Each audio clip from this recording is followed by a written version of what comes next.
All right, Brandon, what's up? What's going on? Welcome back to the ChatterBox podcast. Today, I have a guest, my friend, with me. His name's Brennan. How's your week been so far? It's been pretty good. I've been keeping busy. It's been pretty on and off, a lot of things. Then I've just been hanging out, so Yeah, I keep busy. yeah. I mean, I've. It's been an interesting week. I feel like it's been busy, kind of low key, with all of our classes. Yeah, I've had stuff piling up the last couple of weeks, and it's just started to taper off a little bit. So Yeah. for me, at least, I mean, I feel like the midterm rush is kind of like coming now. a Like, little like bit of calm before the storm kind of deal. yeah, because we've got like I know me and Raul, who's in the back. I'm gonna call him out. Okay, he's in the back. Wait. Let me. Oh, shit. Here we go. Actually, I don't know if you can see him. Oh, that's actually crazy. You can't see him. Okay, well, we both have a midterm on Friday, and then we also have the LC conference and a bunch of stuff next week piling up. So I feel like the next like couple of weeks are being kind of crazy until midterms are over. I don't know if it's the same for you, but I think it's roughly about the same. I had a couple of weeks there where I had a whole lot of stuff to do, and then there was a bit of a lull. It was quiet for a little while and ramped right back up again. So I think I have a little more time before my tests and stuff start to build up. But yeah. then once midterms hit, I'll be working till break pretty much. I would assume, anyways. Yeah, I mean, it's just gonna be grind. Do you know what you're doing over break? Well, over break, I honestly don't really have any idea. Um, the rest of my family, my brothers have different winter spring break than I Oh, do. that's right. So Yeah, I'm, yeah, yeah, could be just chilling the whole break. Who knows? yeah. Because your parents are Teachers. Yeah, teachers, my so they parents are got both break right teachers. now, right? Uh, well, my mother is the whole week off in her district. Oh, My geez. dad had nothing, so Didn't he send pretty you? He said dependent. he sent you that photo where he's like, oh, he's like in bed or whatever. He's like 10 o'clock. Yeah, so It's on kind of, Monday, it's kind of it was funny. President's Day. That's the only day he had off. But Yeah, Monday's like my worst day. I got like 5 classes, so I'm up and I'm working pretty much the entire day. And yeah, they're spaced out just so that it takes up the whole day. Like there's no room for anything else. yeah. And my dad calls me at like 11:30, and I'm on like my third class, and he doesn't normally call me. So I'm like, oh, what's wrong? And so I answer. I'm like, hey, Dad, what's up? What's going on? And he's like, oh, I just wanted to let you know that I just got out of bed.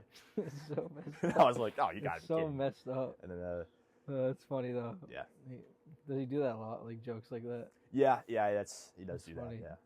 So That's funny, man. it, That's it crazy. was, even though I was kind of the butt of the joke, it was a whole lot more entertaining than, just thinking about my next lecture. So in the Yeah. end, I was kind of happy for Yeah, it. yeah. I mean, it's a laugh, but it's also like kind of like his asshole or something like that. Yeah. Yeah. So you grew up with two parents that were both teachers. How do you think that like upbringing like shaped you? Because I feel like it's kind of different than other kids, especially since they're like home after like like was it elementary school and middle? You said elementary My school, or middle mother's school? a kindergarten teacher. She used to Kindergarten. teach second Okay. grade, Yeah, yeah. and my dad is a high school teacher. He usually teaches like juniors, seniors, Yeah. dependent. So, well, I guess it's a little bit hard for me to judge what makes that different from Yeah, everybody that's else's true. That's upbringing true. because I only experienced one That's true. upbringing. Yeah, yeah. But it was, I guess that meant just in general there was a bit of a stronger emphasis on academics and just Yeah. learning and reading and Yeah. stuff all together because, as at the dinner table, that's kind of what everyone was talking about. Like, oh, Dad, what'd you do at work today? Like, oh, well, I had class. And, oh, Mom, what'd you do today? Oh, I had School-related. class. Yeah. So how was, and then, well, Brennan, how was school today? And it was like, oh, well, I went to class. Yeah. So Yeah. So it's, the whole conversation was that. I get it did kind of help that, my mom was like a second grade teacher, kindergarten teacher. So, and then my dad was a teacher for older kids. So I kind of had help there all along my academic career, I guess you might say. And, I don't know, I think it definitely helped me. Did you ever have one of them as a teacher? I did not, no. My mom works a couple towns away. My dad works a lot farther away. Oh, okay. When Okay. my dad was young, his mother was a substitute teacher from time to time at his school. And Oh, I don't because know. like, I mean, if it was high school, he'd be like, "Oh, I got your dad, Brennan." Yeah, exactly. Yeah, it'd be like something So, like that. That would be kind of like yeah. weird. I've always felt like that would kind of come off as awkward. Yeah, And, I mean, I guess that's kind of lucky because I feel like that's a whole different dynamic having being at the same school as your parent. yeah. because So that would be. I don't know if I'd like that. I think they're happier working in different towns because they don't have to. We only have like one grocery store, so they don't want to go to Stop and Shop and see their entire Mm. class there. You know what I mean? Yeah, that's So yeah, because you're in a smaller town. Um, was your graduating class like 100? 183, I think. Jeez. 183. That's actually bigger than I thought it was. I think. That's pretty generous. I think I 100 think to 100. I think Mark's was like 110 or something. So like, yeah. I mean that's still really small though. Cause I think mine was 330. So Yeah. So yeah, but I mean my school is a decent size. with the smaller group of people, you get to know them very well, though. You know what I mean? Like, Yeah, even good and bad. yeah, everybody's a familiar face, even if I've never spoken to them. You know what I mean? Like, Yeah, that's true. I had a class with 95% of those people at some point, so Yeah. it was. So Did you? going to college was a bit of a change. Yeah, because you. Yeah, I mean you're also the oldest, right? I am the oldest, yeah. Yeah, so that's also like because I'm the youngest, so I had two other siblings before me, so it's kind of like, oh, we're just doing this like this again, like the same routine. But I guess like maybe it was more new for you, just the whole Yeah. experience. Just strange seeing this, a whole ton of different people. When I was used to seeing, I'd run on the routine of I'd see the same people at the beginning of every new school year. You know what I mean? I at least had a rough expectation of the people I'd be seeing when I'd start new classes, and I already knew who the teachers were, because there weren't as many of them as you'd see in the town next to me has, probably has more teachers than I have students in my school. So, Damn, really? Oh, that's maybe a little bit of an that's exaggeration. crazy. Maybe in the district they have more Okay, teachers and staff yeah. than I would have students in my school. Yeah, I guess but- yeah, because it is a big school over there. Yeah. So then I guess because I also like sort of had not similar but like along the lines of the same thing because I've had like my twin brother my whole life, so like you always had like a familiar face whenever because we do a lot of the same things. And then going here, you're just like nobody's familiar. I mean, I guess besides Owen, which I knew by a little bit, but like I knew nothing really about him. So, but I feel like that's a common experience for everybody that goes into college, like unless you're from Avon. Yeah. But not knowing the people that go in there. I mean, I know it was like the first couple of days were kind of like chaos. I don't know if you have any like specific moments that you remember from those first couple of days. Well, to me, it all kind of seemed like a bit of a blur. Yeah. It was very hectic, and because all the stuff they had us do in the first couple of days, I didn't really have time to sit down and think of, okay, where am I at right now? 'Cause Yeah. there's always something. Okay, Yeah. you got to be at like CT Hall, like by like in half an hour. So first couple of days for me were definitely a blur. So it's kind of hard to pinpoint a specific moment, but Yeah. if I had to pick a general one, I'd say what was best for me was like playing volleyball. That kind of helped me Oh, that was see a more regular set of faces. And, yeah. Once it- things kind of like slowed down, because it was like I feel like we just did so much those first 3 days, and then it was just Monday, and then we had classes, and like we finally got to like breathe a little bit, yeah. and then like that's when we found more of like the group, especially when we had that weekend where there was like the 3 Yeah. days off. The weekend was for me very helpful. Yeah. It definitely helped me Well, that's how I met you secure initially. my place a little more. Yeah, because I like knew of you in the group, but like when like everybody else went home, or a lot of people went home that weekend, that was like a weekend where I got to know you more. And then I think Eli was there. He was, yeah. I think it was Tony. Antonio was Yeah. there. Cheyenne left. Raul left. Who else left? I don't know. A lot of people weren't there that weekend. But yeah, it was a good weekend to like get to know you, Eli, and the others, Antonio, better. Like so, we said you grew up oldest sibling. Do you feel like there's like a certain pressure to be like oldest sibling? Because I've always been the youngest, or shared that with my twin, so I don't really know. I would say there is. Yeah. You're considered to have like a little bit of responsibility at least over your younger siblings. I think that's more dependent based on the family. That's kind of how it was for me, at least to some degree. And like family parties and stuff, I was in charge of all my younger cousins and all that. Which, how much authority I actually had Yeah. was, really suspect. I don't like Yeah. if I declared a rule, there really wasn't much enforcing I could do, or really Yeah. anybody who cared to listen. But it's a learning experience for you as much of it is for your parents, Yeah. because you're the oldest child. It's the first time they're sending someone to college, for example, so as much as it's a new experience for me, it's definitely something different for my parents. But Yeah. I feel like that also opens up more opportunities to learn though as well, and see how you can adapt to something new.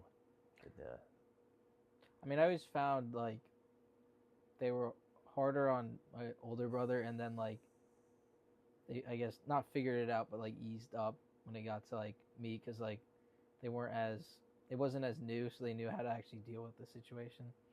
So like they weren't as strict, but also like I'm not, like my brother is more of a troublemaker than I was, so I guess like he needed a little bit more restriction. But I also just know that older siblings get like, I guess, more attention at the beginning because they're the first kid.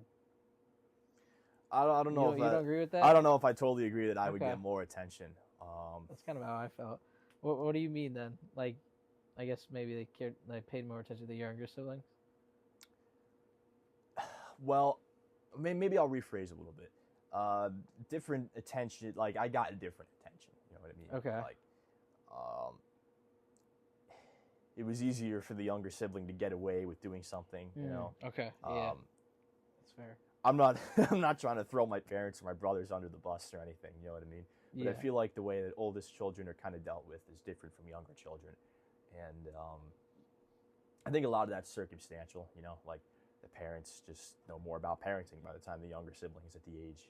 Like, I'm like, hey, I had to go to bed at 8 o'clock every night when I was like 7. How come my brother, a couple of years ago was like he's up on like Minecraft or something at like 11 at night? It was like I would have gotten grounded for that. But, yeah.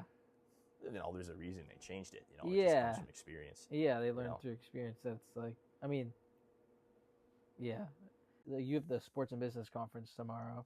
Yeah. Yeah, big Mets guy. Yep, big Mets fan. So, I mean, I don't know. Are you nervous about that? That's something I've never really done before. Maybe Yeah. the closest thing was the conference the BCLC did last semester. Yeah. So maybe I was a little bit apprehensive at first. I know I procrastinated a little bit with buying a ticket just because it's something I'm not used to. So it'll be a good learning experience. Yeah, I think it'll be cool. I'm excited for it, I think, because it'll be, worst that can happen is I show up, learn a little bit more about an industry and make some good connections. And I think it's good to stay optimistic about those sorts of things. So yeah. I'm excited for it. I do have to get up early, though, on a Saturday, which maybe I'm not as excited about. That's not great. But like, I mean, I think it's worth it, though, because you get to make contacts with like an industry that you're interested in. And it's the same, I don't know, area. Like, it's a sport that you've been watching for years, probably since you were very little. So baseball, not as much, actually. Really? That's a little more recent, yeah. So more Jets was like. Yeah, the Jets was really kind of, okay. kind of So that's unfortunate. I don't know. Maybe... No offense, but that's unfortunate that it was the Jets. I mean, yeah, it is pretty unfortunate. I'll say. So Mets was later. Yeah, so the Mets for me probably started a bit later. I mean, the Mets were always kind of on in the background, but I didn't really care. I didn't have the patience to sit through a baseball game. Yeah, that makes sense. If you didn't play, like, I feel like it's only interesting if you've played the sport. I actually did used to play baseball for a number of years when I was younger, and I kind of hated playing it, honestly. I made it. The best I ever did is I made it halfway to third base once. That's the best. Oh, nice. That's the best I ever did. So second? What do you mean halfway to third? I got four. I got tagged out on a force going to third. Oh. So I was out. Pickle. Okay, there was nothing I could really do, and not that I knew what any of those words meant at the time. Okay. Was that Little League or was that like? I don't know how old it was. It was probably like 8. But 8. I was kind of scared of the ball, I'd say. Oh, a lot of kids were. Yeah. I went and I played a lot of outfield, which was good for me because I was trying to stay away from the ball. When it came my way, I couldn't catch fly balls for the life of me. Yeah, they usually would toss kids in the outfield. Yeah, I don't know. I think they had to have you in the outfield once, and then they had you in the infield once. At least that was a rule in my town. But when you're young, they just want to see what you're good at. Yeah, well, they just want you to play. A lot of the parents take it a lot more seriously than the kids gosh. did. I'm like, oh, look, a pretty dandelion, and there's the parents screaming, that was right down the pipe. Oh my god, I umpired, dude, and some of these parents it'd be crazy. But yeah, I mean, the kids some of the kids did take it seriously, and then they would like bully the other kids, which was like, you're 8. Yeah. I was like, you guys can't even pitch like accurately, but Yeah. I don't So know. I mean, I thought it was fun. I did it for a while, but it was also because like my older brother did baseball, so I kind of like I just started when I was really young and then just played. I had a good time, but I wasn't like crazy good or anything. Um, yeah, I ended up quitting after a little while just because I wasn't enjoying it. And then yeah, yeah. My brother did the same thing. I ended up playing soccer for a while. Oh, really? Yeah. So I was When did you play? When did you stop? freshman year. Oh, so you did you play freshman year of high school, or you stopped right before? I stopped right before. Okay. That was just circumstantial. There was stuff going on. I couldn't really play, Okay. and Yeah. I probably wouldn't have made the team anyways. I'll be Yeah. completely honest. Or maybe you're freshman, so I would have made the team, but I probably wouldn't have played all that much. Um, I I enjoyed it. It was it was a cool thing to do, drive around Connecticut. But the problem was my closest game was probably about 40 minutes away. So Oh, yeah, why was it so far? I never really knew actually. Why? There just wasn't Oh, because a lot well, I of mean, you're from a teams. smaller I town, was from so a smaller town, yeah. so you had to So, go out into where there was more kids, I Yeah. guess. I would have had to gone somewhere where there was towns kind of an equal size or larger towns that had multiple teams just to keep it fair and interesting. And we won like one game a season anyways as it was. So the only team we could ever beat was Woodbury for some reason. So I was always So excited you for went against like different like towns. Yeah, towns. no, it wasn't in Oh, so house. that was like travel or something. Yeah, I played travel. I Damn, played all in right, house bro. basketball. I wasn't. I was probably better at that, but I At liked soccer basketball? more. Yeah, I mean, you got that height. yeah. Well, there's no athletic talent in there really. It's just that I was Oh, tall. okay. So it was Okay. totally me leaning on my Okay, unfair yeah. advantage No, the height more was so than any skill or dude. anything. The kids that would grow first in house, that was the most annoying thing Yep, ever. yep. Because they would just be by the hoop, just kept shooting layups until they made it in. The reason I wasn't very good at basketball is because I didn't have the coordination to hit a layup. So I just sit Well, I under feel the like hoop I mean, I wouldn't know because I'm short, but like people that grew tall pretty quickly, like weren't very coordinated for a little bit. yeah. Well, there was, in my experience, at least the first couple guys to grow, they were the tallest for a little while, and they dominate the league. And then by the last, I didn't play in high school, so the last season I played right before the pandemic. Yeah. They weren't really as good as they had been. They literally got overtaken in height, so they kind Oh of yeah. lost their advantage. Yeah. And Can't rely on that anymore. I didn't really get my height till I was probably like a sophomore. So, Oh really? Yeah. So were you like 5'6" or something, and then you grew like 6'4"? Probably like 5'8". Okay. Yeah. Damn. So you had like a crazy growth spurt. Yeah. Damn. Yeah, I did. Then all the ladies were going up to Brennan. They're like, "Yo." I wish. And then Brennan, bro. Oh, did you? So was it just like 5'8", and then over summer you became like 6'4", whatever you are now? Yeah, probably about a year. That's I don't know. crazy. Damn. Did that hurt, bro? They say there's like growing pains. I know some people that are like really tall. I don't really remember having a lot of growing pains, but my uncle told me, well, now that you're tall, he's 6'6". He's taller than I am. Oh damn. He said, once you turn 30, I'll give you my chiropractor's number. Damn. So yeah, because you get. I mean, yeah. And I mean, I would take the negatives of being tall over the, I wouldn't trade being Yeah, 6'4". I'm pretty happy with it as it is. it's a pretty good height.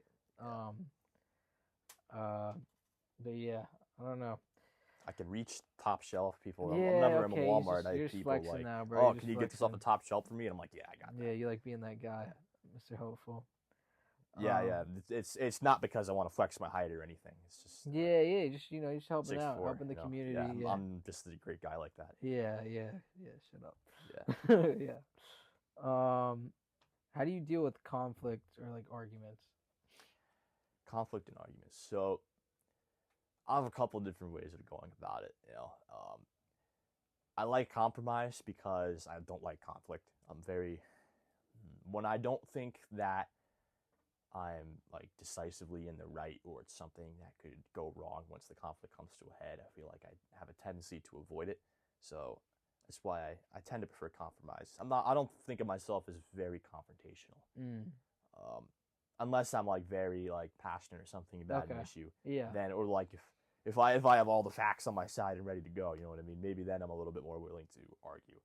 But conflict resolution, I'm okay with, giving up concessions and stuff for a compromise because I prefer to think in the long term. But, sometimes people get carried away and it's a lot harder to be all moralistic like that when you're in the moment, like. Especially if they're like, I don't know, like most of the time I would think like I think I learned more now in college to compromise more. I was more of I guess confrontational, argumentative, like especially if it was like something I didn't understand or like I thought was stupid. I'd be like, no, you're wrong, and then it'd be kind of like I know a lot of people didn't like that because it'd be like Mm. I would just like keep whatever because like I didn't understand what they were saying, and so that would cause like issues. And now I'm learning more like not to say anything when I'm heated, and then just like mention it later when I'm not as angry, more like Yeah. level headed. But I mean, also like I guess it's just finding a balance because you don't want to be like compromising all the time, and then like the person just gets Yeah. everything they want. You got to have like boundaries too, Mm. which I find something I'm navigating. I don't know if you've had Yeah. No, similar I'd issues. agree. Yeah. Yeah, I think we might be coming at it from different ends though, meeting in the middle. Yeah. Maybe Yeah, I've compromised maybe a little too much sometimes, but yeah. it avoids conflict, but miss out on some benefit maybe. Well, I It's feel like it pushes conflict down the road. sometimes it does. Yeah, Yeah. Compromise isn't always a permanent solution. I've yeah. found, and a lot of times it's better just to definitively resolve the conflict Hash it sooner rather out. than later.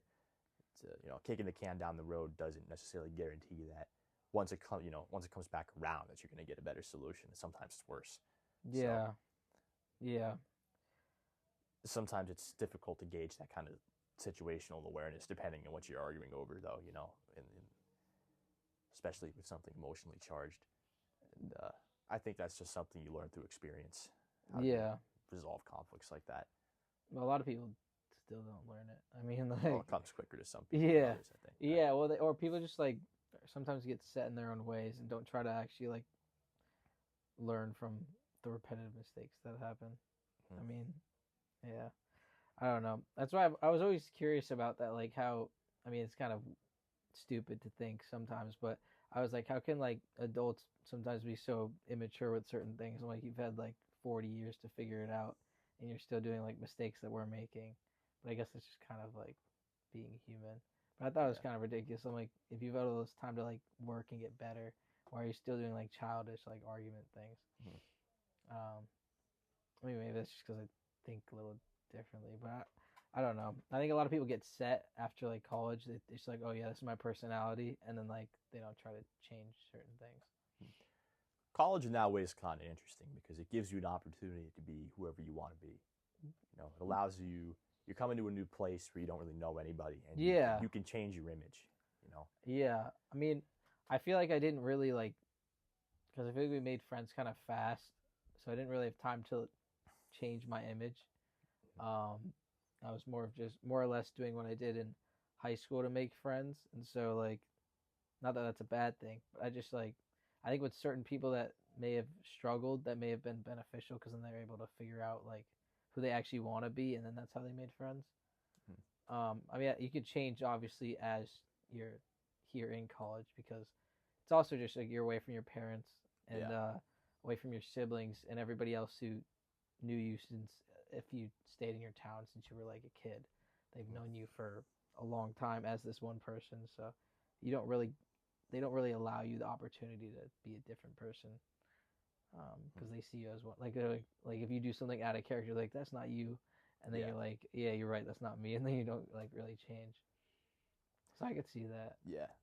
At least in my experience, just because I lived in the same town my whole life, so there was, for me at least, even in high school, there was somebody who remembered that thing you did in kindergarten. Mm-hmm. Somebody remembered. Yeah. And when you see somebody, when I would see somebody who I used to be close friends with, like acting like they thought they were all cool or something in high school, I'm like, I know that's not you because I've known you forever. Yeah, yeah, I yeah. know that's not you. Yeah, those kids that would switch up randomly, all of a sudden be a different person.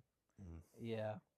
I don't know. I guess that's like I don't know if you ever I don't think you did and I didn't care ever like trying to fit in or be like popular BS stuff.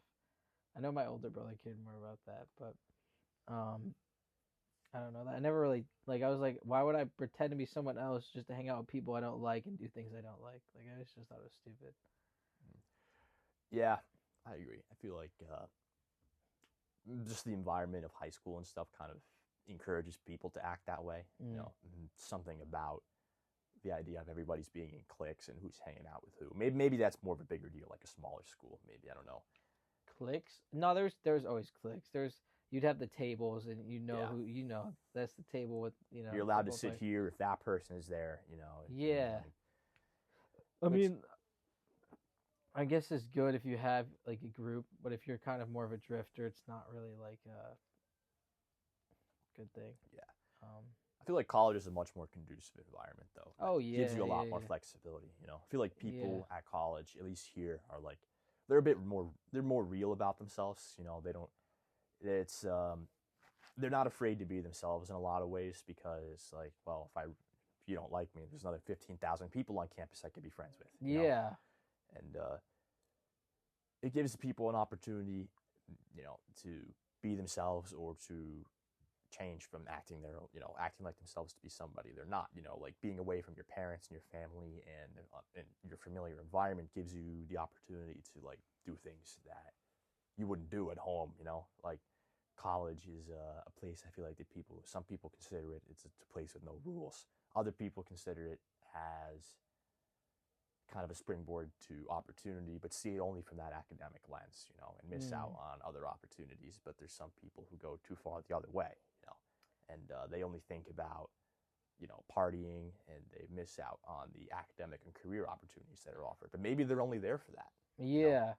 Well, they talk about like, I mean, I know a lot of like successful people talk about like balance, and then like you have David Goggins be like, oh, you gotta be unbalanced for a while and just grind or whatever. People talking. But yeah, I don't. I'm still trying to figure that out myself because I don't really know what that like. I don't know what option is more conducive to less regret. Like I'm trying to think like if I just like grind and do a bunch of work, but then miss out like going to the basketball games with you guys or like playing ping pong or whatever. And if I'm just working all the time, then that's probably going to be something I'll look back and regret on. But if I also just do only that, I'm going to regret not working and doing I guess things like this and like working on the book that I'm working on too. So I'm trying to find a balance in between like hanging out with you guys and doing all of this other stuff while also like make sure that I'm focusing on my goals. Cause I feel like in high school it was more like I kind of focused more. I joined so many things that I didn't really have too much time to focus on the goals that I did have, and so I just was like okay with that. But now that before I hop into too much, I want to make sure that I figure out what the balance is for me. I feel like the balance is definitely like kind of, I think, as you were indicating, it's like a personal thing. Everyone's balance is different, Yeah. based on your Okay. own priorities, based on your own goals. Like um, some people go to college just for the college experience. Some people go to college only to just work and get on the grind, basically. Yeah. And for some people, if that's what they want, that's what makes them happy. Then, all Yeah. power to them, right?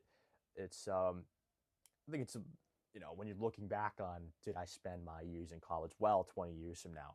I feel like you should weigh your decisions based on like, yes, I'm happy I did that, and I'm, that's where I got the most value from, or opportunity cost, they might say, Yeah. right? Yeah. I feel it's like a grass is always greener type of like mindset. Um, and like I was saying, like if I put my head down and work, will I like regret it later looking back on it? Should I still like in my entrepreneurship class? He kind of compared both to a business and to like life. He said don't scale up too quickly, which is I guess in this case would be like working really hard and not focusing on anything else. He's like you need to experiment a bunch in the experiment phase. Like he's talking about his company, how he did that for like 3 to 4 years before they decided, okay, for these next 6 months, we're just going to focus on this. And you have to say like no to the other stuff. Because he's like a lot of startups scale up too quickly. And then that's why they fail because their sample wasn't accurate to the population. And so they thought, oh, this works. This is going to work. And then they built it up and then realized, oh, that's not actually representative of the population. And so he kind of compared that to also just the college experience. And he's like, you're not going to regret doing something. You're going to regret inaction, not doing something. So he's like, right now, you guys are in college. This is where you experiment. This is where you make friends. He brought it to a little bit of an extreme example, but um, I thought that was an interesting mindset of thinking about it. I don't know. if you feel this way, but I kind of sort of feel like there's a little bit of a pressure to get things done while you're young because you don't Mm. have like as much responsibility. So, but he kind of says like, oh, like don't worry about it, like spend more time experimenting. All right, he's gone. He's breathing heavy, bro. But yeah, I don't know what you think about that. Like the whole like experimenting they say. Well, I know I keep saying it, but I feel like it's different for everybody. The idea of like pushing the boundaries and stuff, I feel like is it's a good thing to do as long as it's within your comfort zone. And the idea of living while you're young, a lot of people, especially nowadays, I feel like people talk about that a lot more. Mm-hmm. Like your money doesn't do you any good when you're 75, but you got to live on something when you're 75, right? So a lot of people say, "Oh, I'm going to travel the world when I'm young. I'm going to do this when I'm young." Yes. And that's a lot. I feel like a lot of part of like experimentation. Mm-hmm. I want to see what the rest of the world is like. What else could be out there? And I feel like that's a very valuable experience, right? And I feel like it's again, it's up to personal preference. Like, do I want to spend my 20s traveling? Do I want to spend my 20s working? So, like, what does that enable me to do in my 30s? And Yeah. what will I think of my choices 20 years down the line? That's Yeah. something I think about a lot. Yeah. But dwelling on that too much, I feel like can be a problem in of itself. Because kind of like you were getting at earlier, if you spend too much time like thinking about like, do I go to the party or do I go study, right? Like people, it's about determining your priorities, and if you can't get your own priorities straight in your head, sometimes that can make things difficult. And I Yeah. feel like that's part of the transition to the college world, where when you were in high school, this is the school was responsible for making sure you graduated, right? Yeah. Like this is your schedule. You go to these classes. The bus comes at 7:30. Get ready to go. My bus came a lot earlier than that. Yeah. Actually, Mine was like 7. But Um. in college, it's different. The the onus to get stuff done is on you, right? Like I decide what my schedule is. I'm Mm-hmm. deciding when I'm going to study. You're on your own, and that I feel like it definitely expands people's perspective of what the world is like, and is something of a new stress people aren't used to. Yeah. I think back to when you were talking about thinking too much. I think of it as like intentional ignorance. Like I think if you're too smart and you think too much, like a question I was gonna ask the professor was, how do you decide between necessary caution versus just fear of doing something? Like if you're like, okay, wait, I'm entering something that's like new.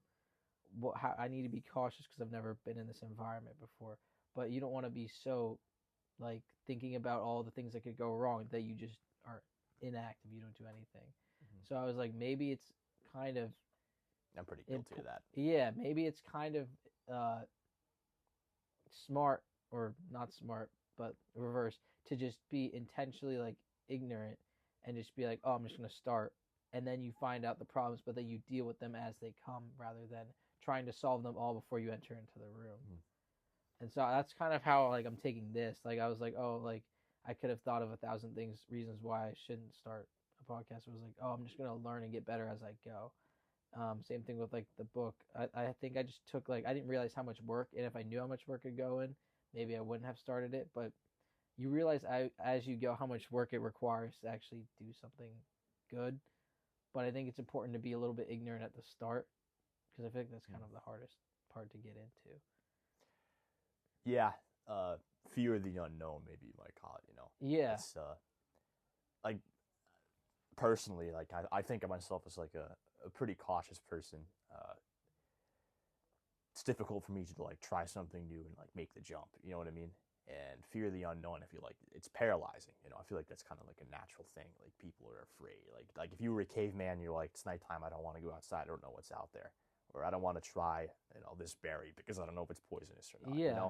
I think it's just a natural thing that people are afraid of the unknown. I'm going to the conference tomorrow. Like, what's that going to be like? I've never done it before. Mm-hmm. And maybe it's not a big a deal as like trying to survive as a caveman, but it's something new, and it's difficult for people to sometimes decide like this is something that could open a lot of doors for me. And it's something that could provide me with a lot of benefit. And sometimes there's risk, and I think of myself as fairly risk averse, but risk is necessary, and I think it's up for debate how much risk is a good thing, because risk creates stress, but risk creates opportunity. I feel like when it's like a social situation or like I feel like it sucks at the beginning, but then afterwards you kind of feel like, oh, I'm glad I did that. Like even if it didn't go so well,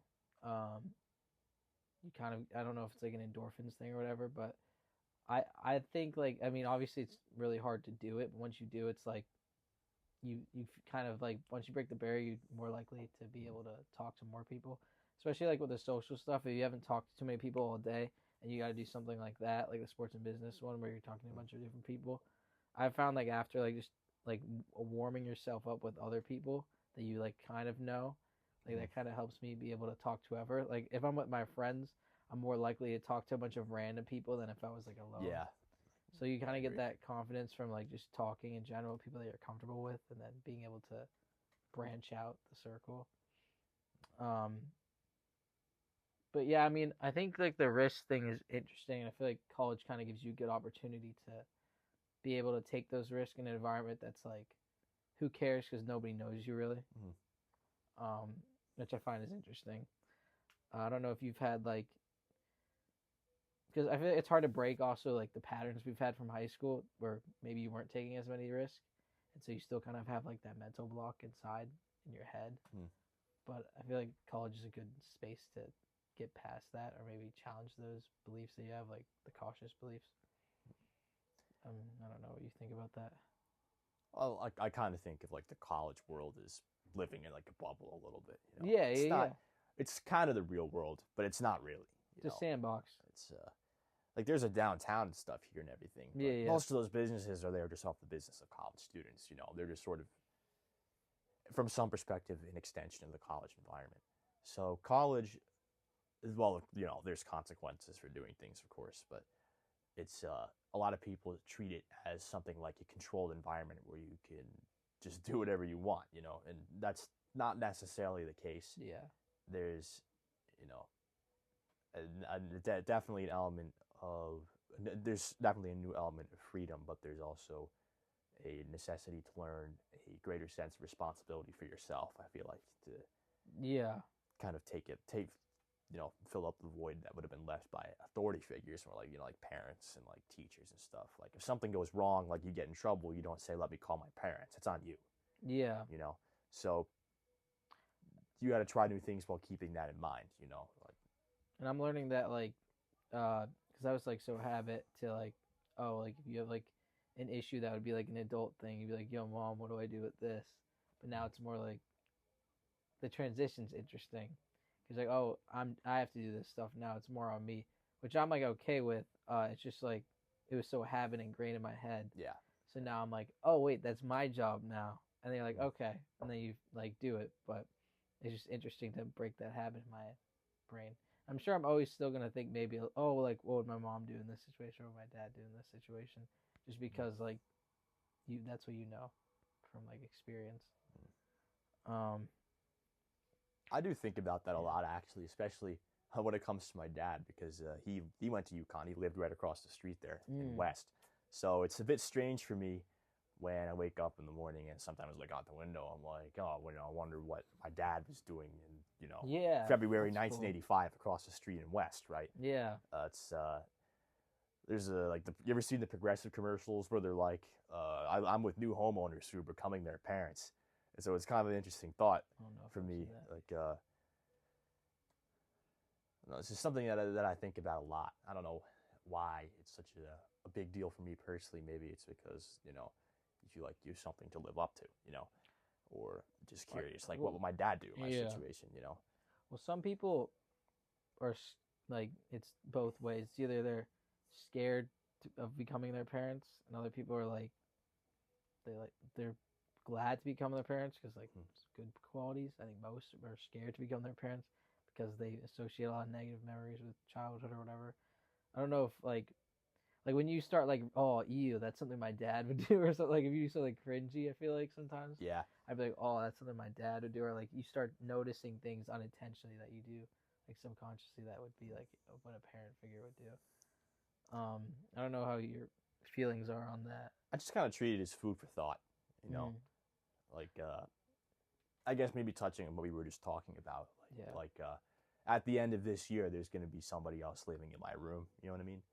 There's going to Mm, be somebody else there. Like my dad was there. You know, he was in that's West true. 30 years ago. You know, and if he walked up to somebody in West today and said like, "Hey, I used to live in your room," they'd be like, Cool. "Okay, that's great," Yeah. right? Yeah. Yeah. It's just Okay. I just remind myself of it from time to time because I think about, you know, college is only 4 years of your life, and Yeah. like kind of like I said before, it gets to be a bit of a blur sometimes. You know, I mean, this year's already almost over. you feel like you live the same day, you know, 5 times over in a week, but Yeah. I feel like when we look back on it, it'll feel like we lived 20 years in a month. Yeah. You know, and you know, was we were talking about before, like risk management and trying new things. You're only here for 4 years. How do you make the most of it? And Mm-hmm. you'll ask yourself, did I make the most of it? You know, I want to go to bed every night. Like, did I spend my time wisely? What did I do that set myself up for success? What did I do that's, you know, set me closer to my goals? And maybe thinking about that too much is a bad thing in some Yeah, ways. when I was thinking when you were talking, I was like, what's the limit in asking those questions? Because sure, it's beneficial to assess, so you're not just like mindlessly going and doing whatever, and then wake up like 10 years down the road and you've done nothing.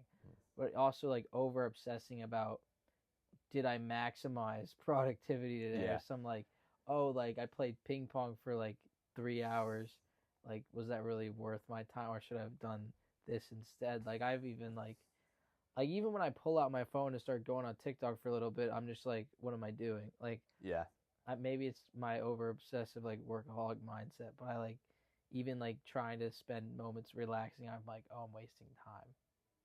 And I don't. That's definitely not the best mindset, but something I'm trying to balance. I don't know if you have a similar. pressuring yourself too much is Yeah. burdensome, though. I feel like, and trying to talk yourself out of that mindset of like, well, I shouldn't have played ping pong for 2 hours today because I could have gotten work done. Okay, well, never put off for tomorrow what you could do today, but you know, there's only 24 hours in a day, and Yeah. sitting in the library working for all 24 of them, you know, for me at least, maybe for some people it's the right thing to do, but I don't want to be there 24 hours of the day. You know, there's Yeah. a time and a place for everything, and it's up to each individual person, in my opinion, to decide where that balance should stand and what gives you, you know, opportunity costs, what gives you the maximum enjoyment, like what gives you the maximum satisfaction. Like, yes, I spent this day well, and 20 years down the line, I'm going to be happy with what I did. Yeah. But again, thinking about that too much just stresses you out. You know, Yeah. if you spend too much Yeah. time worrying about, you know, will I be happy 20 years? Like when I'm 40 and I'm like, what did I do in college? Am I going to be like, oh, I should have played pool instead of ping pong? You know, I should have played a McMahon game room instead of South. It's a bit of a waste. You shouldn't No. dwell on the Yeah. past like that because you can't change it. Yeah. Well, I feel like the minor stuff maybe you won't look at, but I'm kind of like I feel like I'm kind of rushing to get like landmarks, you Mm. know, like uh like so that I can like look back and have like concrete things that I did. Because when you're kind of just like sort of doing things, but not like to the finish in a Mm. way, um, like you don't have anything like specific you can look back on. So in my head, it feels like, what did I really do? Yeah. So I feel like I kind of want to have a mix of both, like the fun stuff, like going to the games and doing ping pong and stuff, but also having like some landmark things so I could be like, okay, I did this, this, and this at least Mm. during my time. Yeah. As much as I'm talking big game about, oh, you have to enjoy, you know, your time on this earth. Yeah. Um, I do honestly more often than not find myself on the I need to work, I need to keep up. Yeah. You know, I spend a lot of time working, and sometimes I wonder, do I spend too much time, or Yeah. do I not spend enough? And I guess it's personal to everybody, but that's just kind of the way it is, And I feel like that's something everybody needs to figure out for themselves, and you learn a little bit from experience. And I try not to dwell on the past. You can't change it. You can simply react to what has happened, and change yourself for the better. So, maybe last semester I spent too much time working. Okay, well, there's more work now. Yeah. So you need to look at things in nuance, but you shouldn't let them weigh you down. Because I'm like thinking like, is my method for how I do things the best way, or should I not care as much on like school and then focus more on like partying and stuff? And I know a lot of people in our generation are less likely to like drink alcohol and go party and stuff. Like Mhm. that's a known fact. Um, but are we missing out on by not doing that? Like I don't think I am, but at the same time I don't know because I don't do that. Yeah, no, I agree. I'm probably in pretty much the same place. You know, it's like a pretty, English teacher favorite poem, right? Road not taken. You'll never know if you didn't do it, Yeah. but you can only take one path. You only have so Yeah, much that's time, and the balance I don't or know. the challenge. It's food for thought, I think. Because you kind of have to pick a path. Because if you keep like, oh, well, let me try this, let me try this, let me try this, at one point you're gonna have to pick a path, like you said with the skilling thing. And I feel like you just maybe the worry is like picking the wrong one, but I don't know if there necessarily is a wrong one. I guess it just feels like there is. Like there's only one right one to go, which will lead you to the thing you want. And I'm still trying to figure out what type of way to get there. One thing that bothers me a little bit is the way people treat having right and wrong choices in life. Like, Mm-hmm. not in the sense of like, oh, I break the law, I don't break the law. Like, it's they, at least in my experience, people expect you to know what you want to do for the rest of your life when you're like a middle schooler. They're like, tell me these like, the guidance counselors just say to middle school, okay, tell me these careers you're looking at, what colleges you're looking at. I'm like, Yeah. I'm a seventh grader, I don't know. Yeah. And when you're Yeah. picking your career, you get Social Security at 65. So you're asking me as a 12-year-old, you know, what are you gonna do for the next like 52 years of your life? Yeah. I don't know. Yeah. I can't tell you. And a lot of older people say like, oh, I'm like 60. I still don't know what I want to do when I grow up. Yeah. And I feel like there's a lot of pressure on people to decide and know. You know what I mean? Like if you looked at LinkedIn, people at college are always like, oh, you got to keep your LinkedIn up. You got to build up your network. And you see on LinkedIn everyone saying like, today I went to this conference and I got this award and I earned this cert. And people get a lot of fear of missing out, I feel like, and they feel pressured to push themselves harder and harder and harder in order to see, keep up what they perceive as people who are getting ahead of them in life, and it could be a bit of a stressful thought to think that I don't even know what I want to do when I graduate. And here's these people who have, essays long, they have like essay long resumes, like their resume is longer than the encyclopedia. Yeah. And, I'm in the pool club, I play pool. Yeah. I don't know what I want to do. Yeah. And I don't know. I feel like that's just something to think about. It's Well, what was interesting is you said like the social media stuff. I think like there's already the stress that we're gonna have from both, I guess, adult figures in our life saying, "Oh, what do you want to do with your career?" and just like our own like self thoughts, like, "Oh, what are we gonna do future wise?" And then I guess it does get amplified by just seeing everybody like seeing thousands and thousands of more examples of that online of success or whatever, and then seeing a bunch of young people do it too, and then you're like, well, I'm that age. You're like, yeah. why am I not here? And then you're like, oh, I got to start grinding and start doing a bunch of work, and then so it just adds even more stress and more pressure. And then you have older people that are also saying both parties being like, oh yeah, what are you gonna do? But also like, oh, take your time. You're in college. You're young. Blah blah blah. So they're giving you two opposing like motorcycles annoying. I'm gonna wait.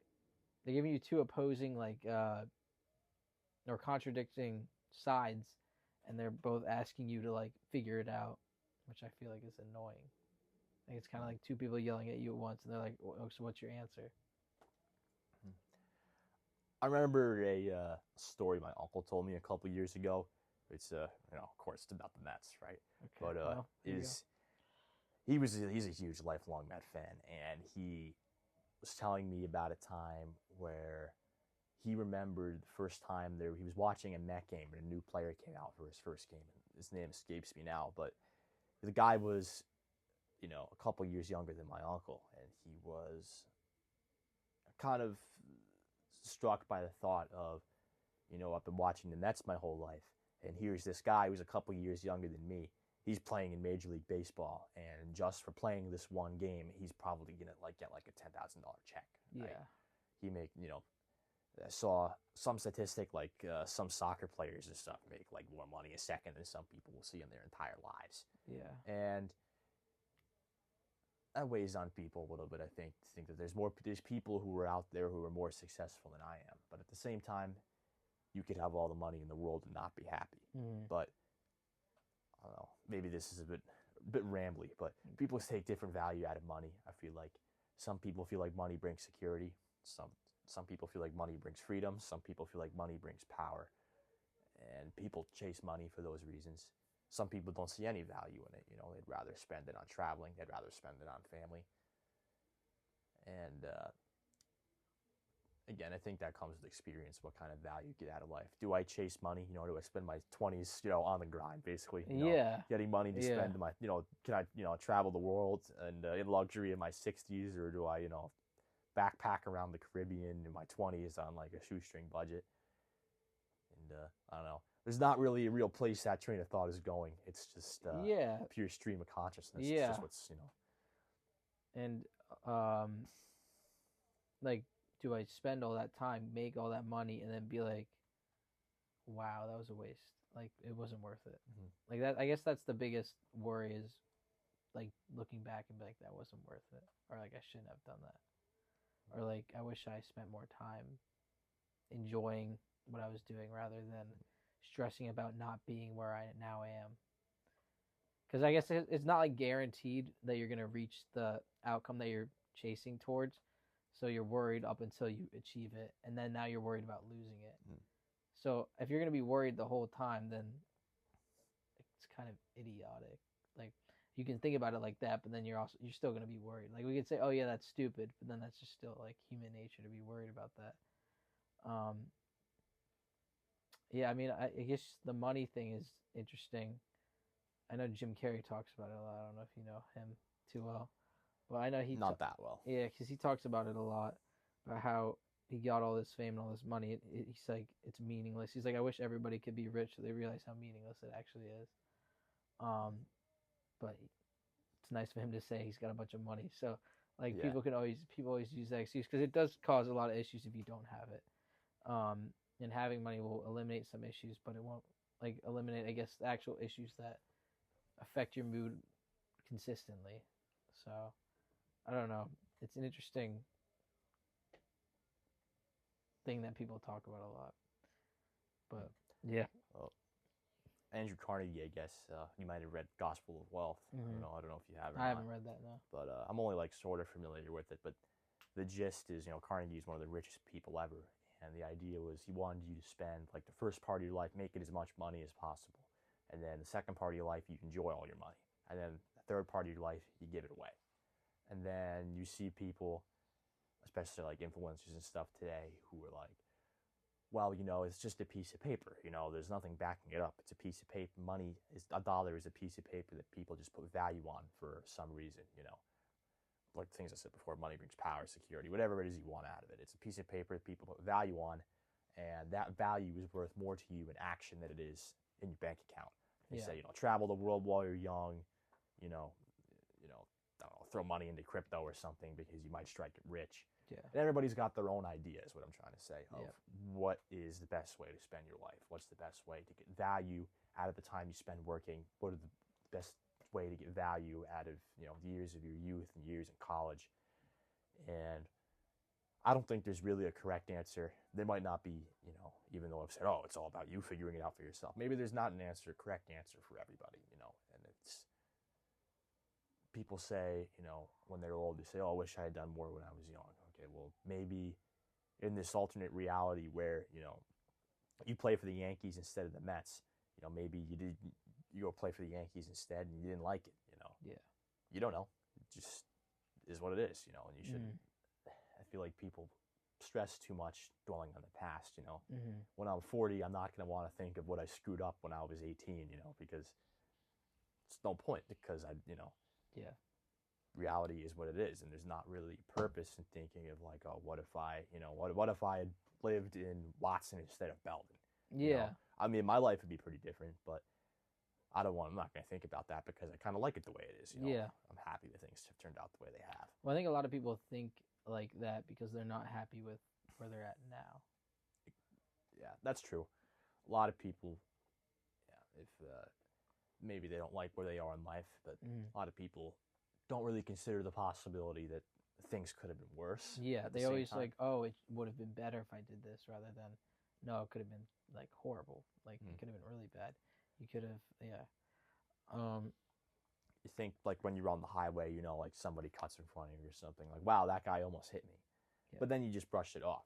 Maybe you say like, oh, you go to work and you get in the door. I'm like I did this summer. I was like, oh, I almost just got hit coming down 84. There was this crazy guy and he pulled in front of you. Then you pretty much drop it. Yeah. The only reason I remember that particular story is because that was like my first time commuting to that specific place where I was working. Yeah. And you don't remember that. What if the guy hit me? Then that would be like a pivotal moment in my life. But instead, it's just an anecdote. Yeah. And a lot of people are like, oh, my life could have been so much better if I had invested in Bitcoin 10 years ago. When I was a middle schooler. Like Yeah. say Yeah. Me and one of my friends, when we were in English class in 7th grade, found Dogecoin when it was worth like a millionth of a dollar. Yeah. We were looking at Dogecoin and we were laughing at it because look, it's a cryptocurrency. It's like Bitcoin, but it's Doge. It's got the Doge on it. Yeah. And we thought it was the funniest thing ever. And then, whatever year it was, 2020, 2021, if I had put, $1 in Dogecoin then, I'd have like $1,000 or even more, So what? I was a 7th grader. I wasn't going to go home and tell my dad, hey, Dad, I found this cryptocurrency with a picture of a Shiba Inu on it. Yeah. You should put your life savings into there and we can all be loaded 10 years from now. Yeah. Who knows, Yeah. And I should, in an alternate reality, I put my life savings and I put my birthday money into Dogecoin, right, when I was a 7th grader. Yeah. And I don't need to go to college because I'm set for life. Yeah. But that's absurd. Yeah. Yeah. Well, I guess there's no use dwelling on that. The only use case would be like to extract from that is to take the opportunities that come to you in the present rather than being upset that you didn't take them in the past. Thomas Edison says something once along the lines of a lot of people run away from opportunity because when they look at opportunity, it comes, I guess maybe it's a bit of a dated allegory now, but it comes, dressed in a pair of overalls with a tool belt and it looks like work. And that sometimes scares people away. But opportunity, a lot of times, I feel like, is where you least expect it. And some opportunities, they come and go, and you never know about them. And then the ones you take, maybe, you're forever grateful for. You just don't know, and I'm not going to spend the rest of my days dwelling on the fact that I didn't invest in Dogecoin when I was 12. Got a lot to think about, There's a lot to keep in your mind, but like we said, only to a certain degree. Yeah. You got to kind of don't be your own worst enemy. Yeah. Yeah. All right. Sick. Well, thank you, Brennan, for coming on. Thank you for having me.